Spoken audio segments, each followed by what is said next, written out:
In this video, we're going to look at the concept of the greatest common factor. So we, in previous video, did a prime factorization of 18 and a prime factorization of 24. And I'm going to begin by using that information in order to answer the question, what is the greatest common factor of 18 and 24? When I ask that question, what I would like to know is, what is the largest number that will go into 18 and 24, both of those, evenly? If we're pretty familiar with our multiplication tables, we might know right away that that number is 6. But I'm going to use some simple numbers first, and then for the second part of the video, I will use a more complex number. So here are the prime factorizations of 18 and 24.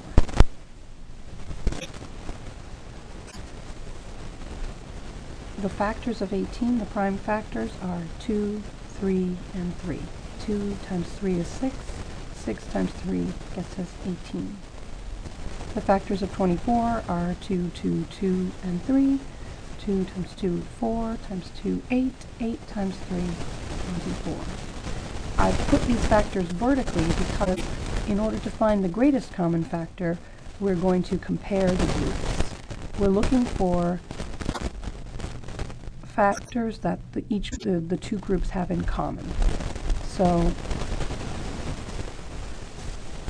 both of these numbers have 2 as a factor, and both of these numbers have 3 as a factor. 2 times 3 is 6. And that is one way I could find the greatest common factor of 18 and 24.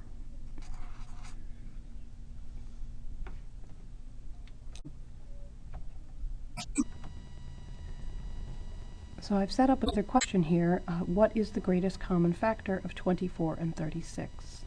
Again, if you are well familiar with your multiplication tables, you might easily be able to solve this in your head. But I would like you to try by using the prime factorizations of the two numbers. I'll give you a minute to come up with those, and then I will draw them here.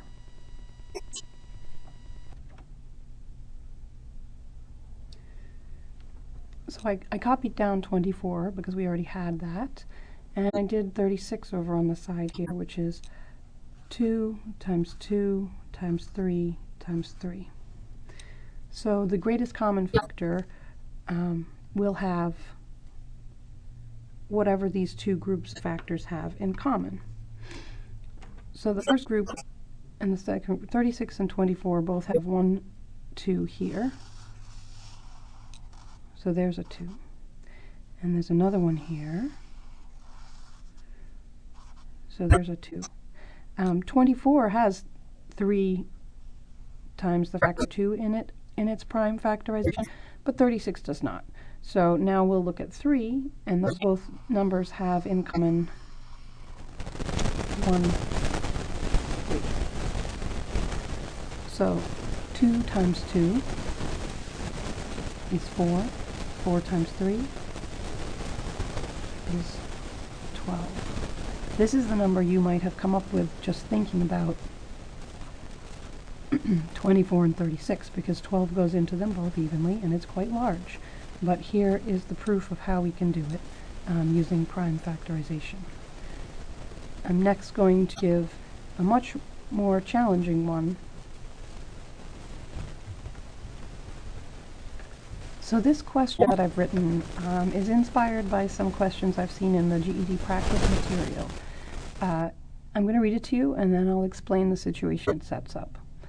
On a new reality show, there are 105 vocalists and 140 musicians. They will be divided into groups and write and perform songs in competition. To be fair, each group will have the same number of vocalists and musicians. How many groups will there be, and how many vocalists and musicians in each?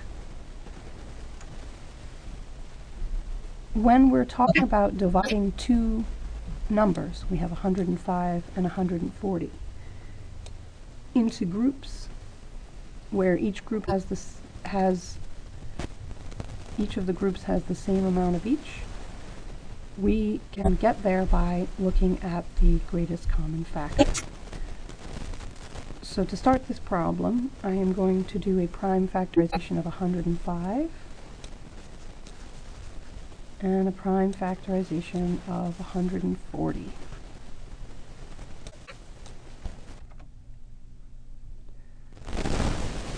So the prime factorization of 105 is a little tricky, but because it ended in a 5, I started by dividing by 5. And I did that off on the side, actually. You could use a calculator. 105 divided by 5 is 21. So 5 and 21 are factors of 105. 5 is prime. 3 and 7 are factors of 21, and both of those are prime. So 105 has 3, 5, and 7 as its factors.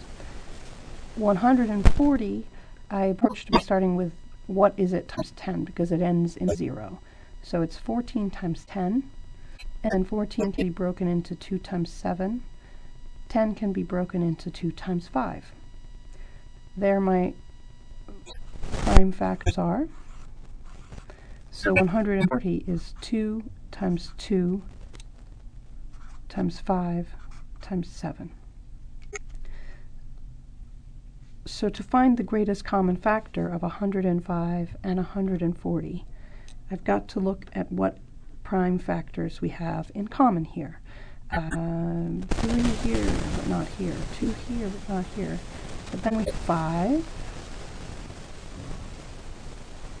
and 7. So 5 times 7 is 35. 105 divided by 35 is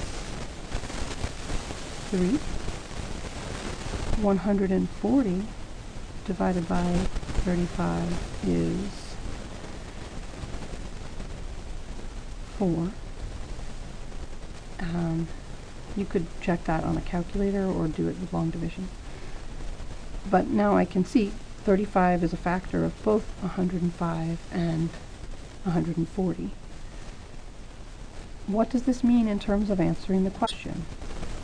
They want to know how many groups will there be.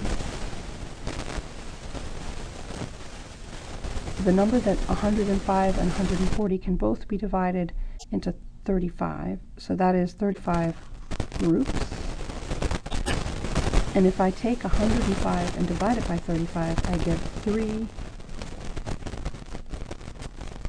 vocalists per group, and then 140 divided by 35 gets me 4 musicians per group. 7 people in each group. It would be interesting to hear the music. Well, thank you for watching.